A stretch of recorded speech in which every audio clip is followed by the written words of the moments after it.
tax experts, tax stalwarts, and then tax legends. Today, we are sitting with one of the foremost tax legends, Mr. Bansi Mehta, to discuss with him some of the key tax proposals presented in the budget by Finance Minister Arun Jaitley. Sir, it's an honor to be interviewing you. Thanks so much for sparing your time. I'll start off with my recollection of the first public lecture that I attended of yours 11 years back when I was a reporter with CNBC, and I still remember that was the budget which was presented after the first UPA budget presented by Mr. Chidambaram, where FVD came in, where you applauded Mr. Chidambaram for being a good human being, a finance minister who usually meant good, but the proposals weren't.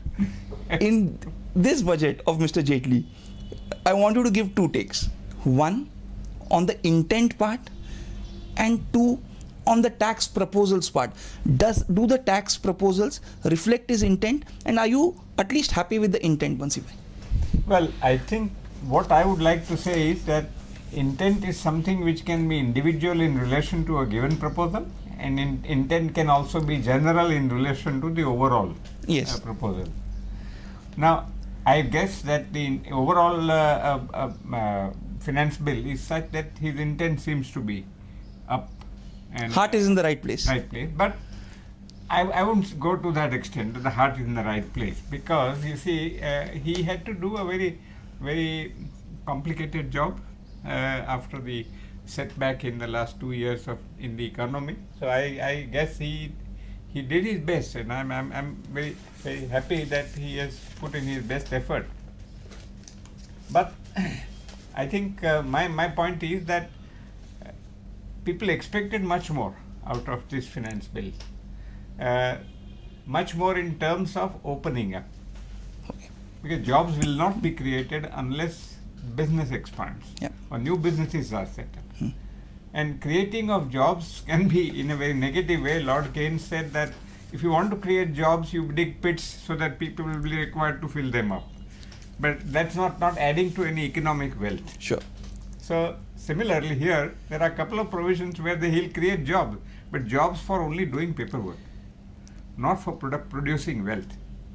So actual effect suffers from a lack of a coherent policy of what exactly does he want to achieve. Sir, can I ask you specifically, anything particular you were expecting in the FM speech or in the finance bill, a couple of provisions which you thought needed to come to spur the economy, to show that that direction in tax policy, but you were disappointed not to see? Yeah, I think the two things which I had imagined would be something that the finance minister may consider. One is a tax credit based on jobs. There is a chapter which is now no longer in vogue, but no longer in force, but that chapter deals with tax credit. It deals with several things: increase in production, increase in payment of excise duty, etc. So if an employer creates jobs, then the differential job, the incremental job cost, should be the subject matter of a tax credit, so that his purpose or the Prime Minister's objective of creating jobs in India, make in India, would be fulfilled. Jobs will not be created by only creating more paperwork. And I'm sorry if I sound harsh, but I think there is not enough, I would say, economic thought behind framing the proposals. So let me come to another area where a lot of people in the industry, in the fraternity, were expecting some major concessions which probably have not come through, is the Make in India campaign. There's been a lot of noise on it, but you haven't seen much in terms of tax concessions or tax policy to spur Make in India. You were expecting more there, Bansi bhai, or you think that's unfair? I am a loner in that respect, because I think Indian tax rates are quite reasonable. They did not need to be further reduced. 30% is a reasonable rate. I have paid tax at 97% personally when the rates were 97%. I have paid tax at 87% when the rates were 87%. So maybe I am relatively satisfied that 30% is a good rate. But I think if you see the rest, don't forget that there are incentives which are given. new industrial undertaking holiday, export. There's so many things which still exist in the income tax act, so that the effective rate of tax comes down even below 30. So I was not hoping, or I was not expecting that he would reduce the rates of tax. But I was expecting that to carry forward the Prime Minister's policy of creating jobs and making in India, he would have some specific proposals which would achieve, or at least attempt to achieve, the objective of the Prime Minister. Which you indicated could have been a tax credit based on jobs. Yeah. Tax credit based on jobs created. Yep. Let's come to a couple of hot button amendments proposed. One is on the place of effective management. Yesterday we were at a seminar in Delhi, where the CBDT member and the joint secretary tried to assuage the fears of the industry, and specifically said, and I quote, that the amendments to residency rules have been drafted primarily with an intent to focus on companies in India who hold meetings or AGMs abroad to circumvent Indian tax residency rules, and that effective management would mean key management and commercial decisions being taken in India, and one should not interpret the words any time during the year too narrowly.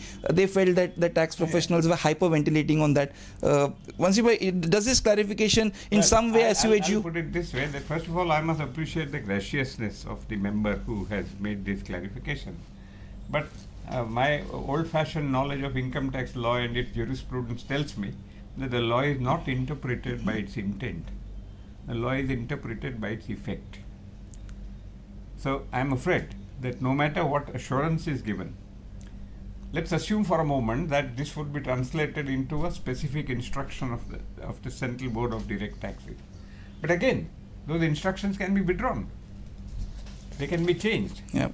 They can be altered. So sometimes I wonder whether it is a good thing to have a very harsh law and then say we didn't mean to be so harsh. I personally think that it is something which ought not to have been done, because it is inconsistent with the government's Prime Minister's announcement and the Finance Minister's desire to invite foreigners to do business with India. So what's the consequence? I mean, let's assume that this stays as it stands, and there isn't any clarification. Let's assume for a moment. What could be the consequences, the adverse impact? I could give you two answers. One is an alarmist answer, and the other is a non-alarmist answer. Both. The alarmist answer would be that once you have a provision in the Act, then tax department, the assessing officers, are tempted to create a demand for two reasons. One is that at least in the last 3 or 4 years, they have been given a budget to collect. And those budgets are very ambitious and not realistic in terms of what the economy can bear. The result is that the assessing officer, in order to fulfill his job or his quota of raising demand, creates a demand. Now, after the demand is created, there is a second thing which is happening which disturbs me no end, and that is that demands are not allowed to be stayed, despite the fact that there would be an appeal. Yep. Pressure is exercised to make a payment, at least some part of the payment. And the third, which I guess is very, very disturbing, is that the appeals do not get decided. In other words, people carry with this, and now under our institute's accounting standard, when there is a contingent liability and there is a probability of outflow of resources, you have to make a provision. But so I think I should add what the CBDT member also later clarified, one more line, that the CBDT would soon come out with guidelines in this regard for place of effective management. That would minimize the assessing officer's discretion. I think that's very comforting, that they will issue guidelines. So they'll issue circular which will explain what is the ambit of the amendment. But as I fear that those guidelines can be altered. But don't you think, sir, that playing the devil's advocate here, that these guidelines are, or this amendment is in line with international best practices, that we too need to move to what the other countries are doing? We are not the first to implement these guidelines. Maybe this may be a little more widely worded, but still we are doing something that other nations have already done. Yeah, but you see, in India at least, I checked with my office earlier, about a couple of days back, that in India, first of all, as you are perhaps aware, there is a case, there is a concept of business connection, and there is a case of permanent establishment. Yeah. Now, permanent establishment is something which is defined by OECD and also the double tax treaties. Yeah. But business connection, which is the word used in Section 9, is interpreted by the Supreme Court way back in R.D. Agarwal's case, saying that if you don't have the ability to conclude the contract, if you don't have the ability to bind the parties, you are only rendering services, then that is not a business connection. Now, that's the law laid down by the Supreme Court. Now, to ostensibly for the purpose of amending the business sphere, there are a whole lot of conditions which are imposed. And my feeling is, or my fear rather, my fear is that when you try to do something good, but do it with conditions, then chances are that somebody will interpret that some condition was not fulfilled. It is subjective. The more we get into the realm of subjectivity. Yeah, that's right. I have said in my earlier public addresses that I believe that the tax department is emulating Portia, the Merchant of Venice. Saying a pound of flesh is a pound of flesh, not a drop of blood. So, you interpret the conditions in such a way that ultimately nothing is achieved. So I'm a little worried about these three amendments. One is this place of effective business connection. Second is this 192 deduction. We'll come to 192 in a bit. But indirect transfers, they have set a threshold of 50%. They seem to have gone by the Delhi High Court judgment in Kopal, which actually interpreted substantial assets to mean 50%.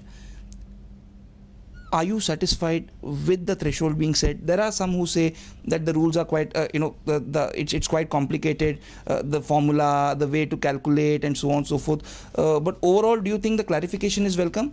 But the fine print is disturbing. I think I would say that the report of the committee, Shom Committee, the Shom Committee, has been implemented in this finance bill to a large extent. To a large extent. But my difficulty is that if you want people to come to India, we shouldn't compare ourselves with, let us say, France or Germany, etc. Sure. They don't look forward to foreign investment in their country. We look forward to foreign investment in our country. Our case is more similar to Spain and Italy. So if you want foreign investment in India, it will come from overseas. And if that investment comes and there is a danger that there may be a tax demand, my worry is not so much about the amendment, what the law says, but the interpretation of it at the assessing level and at the first appellate stage. And I personally feel that while I agree, I can always say that if I have less of a headache, it's better than having a... But sir, what is the interpretational worry here for you? I mean, what do you think, how far you think the assessing officer could go? Is there something left for imagination, or is there a lot left for imagination in these amendments? I think there is this international taxation. International taxation, for example, if there is a company out there in the US and some of the shares are transferred. Now, information supply which is required by the Indian unit or Indian company, Indian operation, how will they give information? I mean, all these theoretical or objective criteria are fine, but there is also an obligation to give the information. And that two reasons why I believe that I'm not very sure that this is an amendment in the right direction. One is that if we need foreign investment in India, I think we need to show that openness and that open-heartedness. And the second is, unfortunately, because the tax department is, at least in the last decade or so, accustomed to interpreting the law in favor of the revenue, irrespective of whether that interpretation will be upheld or not. So I think foreigners, before they set up companies in India or units in India, would now think twice of the potential capital gains tax liability which may be attracted if this law goes through. Could there also be a problem in formula? I think you mentioned something in a public lecture about you could have a litigation due to the formula that is that's been laid down for the calculation of 50%. You think we could get into litigations there? No, because see, you were talking of value of assets. Yep. Now value of assets, they say on the last balance sheet date. Tangible and intangible. Yeah, but again, if 15%, now who will prove that the difference between the value of the asset on the last balance sheet date and the value of the assets on the date of transfer, that 15%? It's impossible for a person to really come. And I think please don't overlook the fact that foreigners are never very gung-ho about uncertainties. So if you think that with all these rules and information, etc., the foreigners are going to take a very quick decision to invest in India, perhaps it is as Mr. Palkhiwala had once mentioned, and he said this, that it was Dr. Samuel Johnson, who commented about a friend whose first marriage was not a resounding success, the triumph of hope over experience. Yeah. On that note, we move on to the next issue, that is 195.6. Again, you have a potential headache, but again, the CBDT member and the Joint Secretary yesterday did clarify that as regards the onerous reporting requirements, which we are reading into in the wake of the proposed amendment to section 195.6, payments to non-resident, they said that not all cases would have to be reported, and the intent behind this amendment is to be able to seek information irrespective of whether the sum paid is chargeable to tax or not. And they further clarified only that information which may be prescribed would have to be furnished. In essence, right. Not all information. I have two problems with that. One is this is an intention or a let's say sentiment of the administrator, the CBDT or whoever. The other is when an assessment is made, it is not in conformity with the intention. The assessment is made based on what the law says.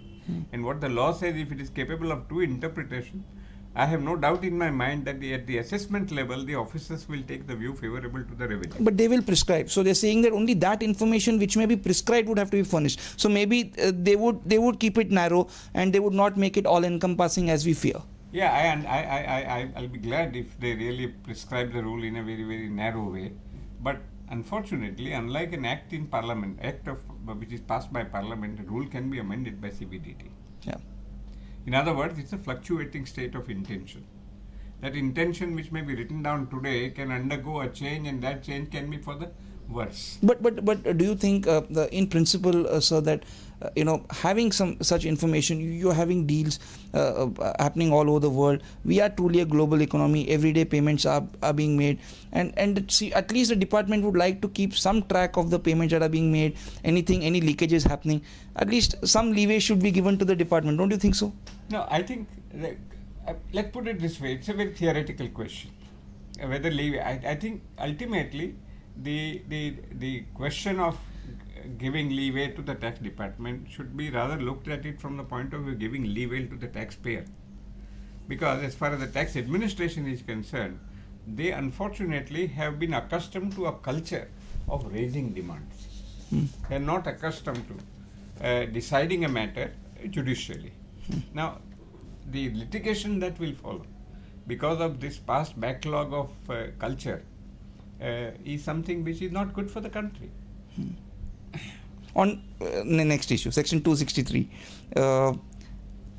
I have a specific question from former Director General of Income Tax in the International Tax Division, Mr. G.C. Srivastava, also special counsel now, and who fondly recollects having interacted with you as an officer. And he asked me to put it to you, whether you think that amendment is too vague and is giving too much powers to the Commissioner of Income Tax. Do you think it's too vaguely worded? It should be confined to a payment. First of all imports and exports should be excluded. Okay. Because today, as the section stands, even import, if somebody imports, let's say 1,000 kilogram of rice, then it's a payment made to a non-resident and no deduction is made. Yeah. So I think that will create havoc. So first of all, it should be confined to transactions which are not in the nature of imports. Yeah. Secondly, they must confine to items which are claimed by the SSE as a deduction. Okay. Because then you relate it, because what is the consequence that if I don't deduct tax and tax should have been deducted, then that expense is not allowed to me as a deduction. Yeah. So there must be an expense which I am going to claim. Instead of a mere saying this is not our intention, we will prescribe rules, etc. Unfortunately, maybe I'm too old now to change. I have been a libertarian all my life, and I don't think at the age of 80 I'm going to change. Yeah. Yeah. The one positive which has come through is the deferment of GAR by 2 years, and there is still a sword hanging which says that we are going to integrate GAR along with BEPS. Any comment on that, Bansi bhai? Yeah, I think there are two things. One is the DTC and the other is GAR. Yeah. DTC, you got to be happy because you batted for the burial of DTC when I met you last year. I think it's like this. I would put it this way, that I had said right that on the first day when it was introduced that this is suicidal. But you are trying to be nice, by writing a new law. But unfortunately, all court decisions are governed by the language. And the language, if it undergoes a change for the sake of better or more articulated version, then courts are not going to look at the old decisions. Yeah. So we'll have such an uncertainty for a long period that is not desirable. Yeah. Therefore, I had said that if you want to really clean up, I think clean up your administration first. Yeah. Don't clean up the law. Yeah. Law is not wanting. It is the administration which is wanting. Yeah. On the GAR? On GAR? Yeah, I think that is right. You see, it is, I'll put it this way, that I think in theory I have no problem whatsoever with GAR. Because if something is done only for the sake of, substantially for avoiding tax, then that is something which the revenue should have the opportunity of visiting. Yeah. I have no doubt in my mind. But the problem is, there are two problems in fact. Avoidance of tax. There is of course a very detailed hierarchy which is mentioned, who will initiate, who will approve, what will happen if GAR is invoked, etc. But my fear is that in India, and I'm probably influenced more by my own 56 years of work in the tax department, to do with tax department, is that everybody takes a safe view. There is no possibility of a person saying this is not visitable with GAR. And commissioner, right up to chief commissioner, etc., it will happen. It will ultimately land up in a court of law. And when it lands up in a court of law, again, they will amend the law if the court of law does not decide what. So all the safeguards like the GAR panel and so on, so forth, you think? I think, as I said, and I apologized earlier, and I'll apologize again, that I'm a libertarian. Yeah. I don't like somebody telling me what to do, what not to do. That's the way I am brought up. Yeah. So I'm conditioned by my own, let us say, phobia of being a civil libertarian. Yeah. But even if I was otherwise, I would think that this is something which will lead to uncertainty, litigation, and coercive actions. Okay. So it's a good thing they have postponed it by. I would have been even happier if they said we have dropped it.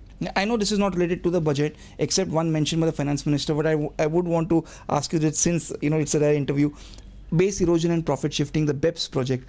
Any view you have on this project, sir? It's the most ambitious project to align tax policies at some level, to avoid this base erosion, profit shifting, and all the digital economy, taxation. The most ambitious project in the last 2 decades, launched by the G20. What is your take on BEPS? Yeah, you see, I think Lord Keynes had said that in the long run we are all dead. And I'm not very sanguine about something which will happen after my lifetime. But I think intentions are something which is one thing. But I have somehow or the other a lurking suspicion whether the intention is a real intention or intention is only an alibi for proceeding with something. And what is that, proceeding with something? What do you think is your suspicion? The entire chapter dealing with GAR. The entire chapter dealing with GAR. You see, there is a procedure laid down. And there is also an appellate jurisdiction, etc. It will all land up in litigation. You can do without litigation in this country. I agree. There's one question I want to ask from Mr. P.V. Srinivasan. He specifically asked me to put this to you, the head of tax at Wipro. He says a MAT on distribution on share of profits of an AOP.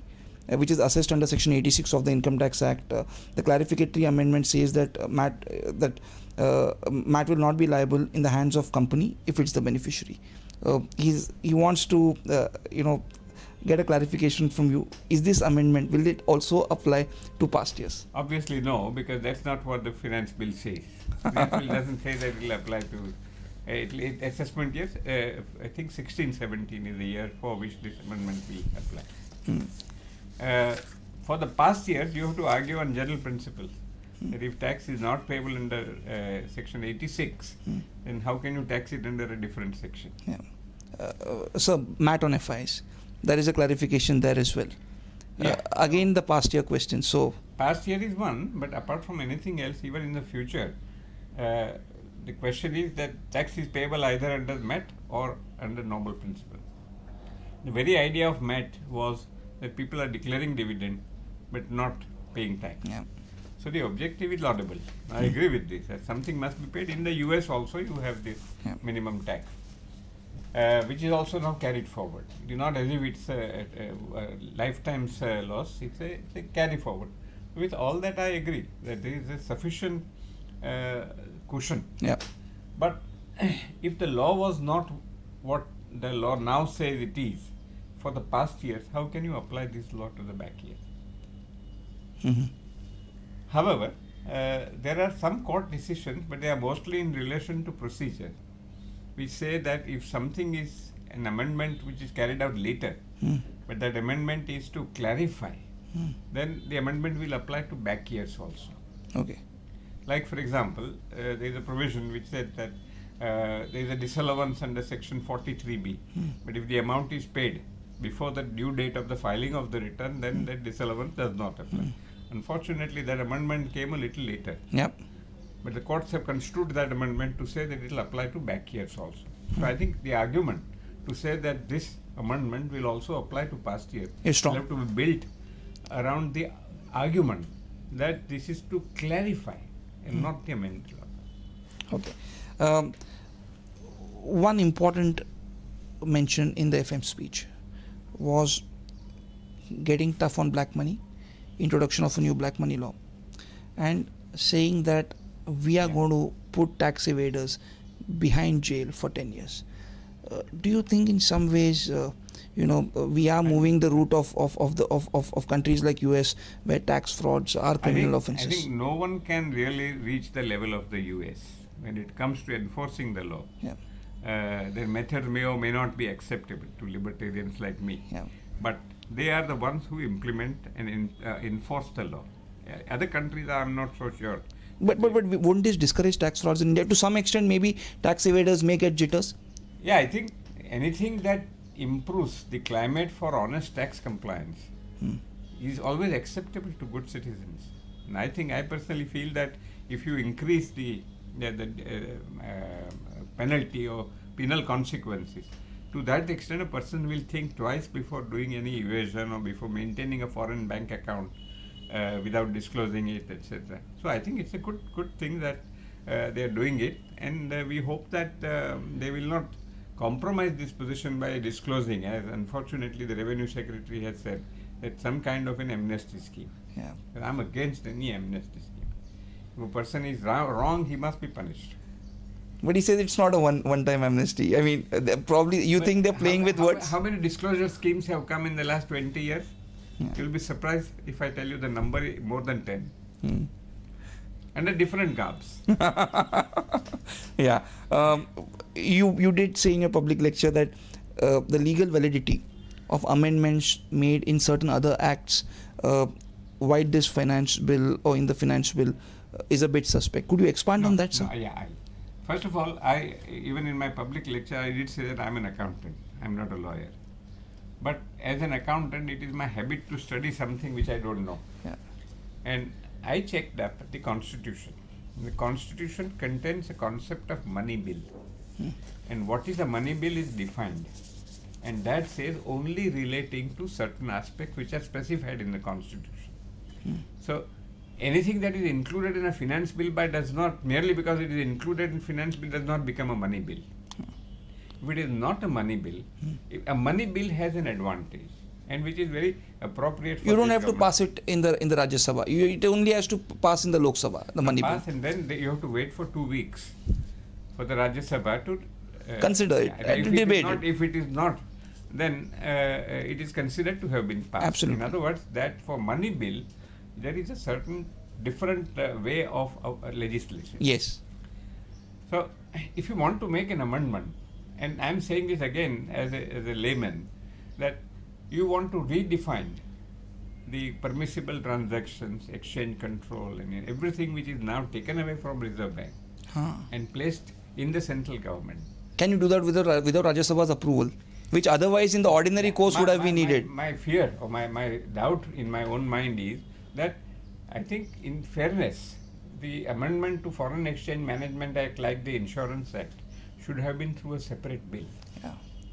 And not through the finance bill. So this is probably to overcome the numbers deficit on 192 amendment. So I think you had a very critical take on that amendment. Yes, because you see, the law is very clear that if I don't deduct tax at source, which I was required, I can't claim that expense.